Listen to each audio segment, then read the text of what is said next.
ఒక తండ్రి దగ్గర నలుగురు కొడుకులు వచ్చారట. వాళ్ళు ఎప్పుడు దెబ్బలాడుకునేవారే. తండ్రి అన్నాడరే 4 కర్రలు పట్టరని అన్నాడు. తీసుకొచ్చారు 4. వాటన్నిటిని కూడా అటాచ్ చేశాడు. 4టిని ఒక చోట పెట్టి ఒక తాడుతో కట్టిన తర్వాత పెద్ద కొడుకుని పిలిచాడు. అడిగాడు, ఒకసారి ట్రై టు బ్రేక్ దెమ్ అన్నాడు.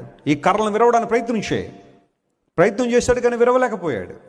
2వ వాడు, 3వ వాడు, 4వ వాడు కూడా అదే పని, విరవలేకపోయాడు. ఆ తర్వాత వాటిని అంటాయి చేశాడు. ఆ తాడు విప్పేసి ఇప్పుడు ఒక్కొక్కళ్ళకి ఇచ్చి ఇప్పుడు విరవండి అన్నాడు. ఈజీగా విరిచి పడేశారు అందరూ. What is the message that we can learn from it?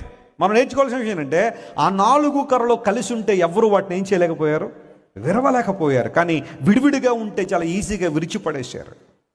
సంఘాల్లో ఐక్యత కోసం ప్రార్థన చేస్తున్నావా? దేవుని బిడ్డల మధ్య ఐక్యత కోసం ప్రార్థన చేస్తున్నావా? విశ్వాసుల మధ్య ఐక్యత కోసం ప్రార్థన చేసే అనుభవం మనలో ఉందా?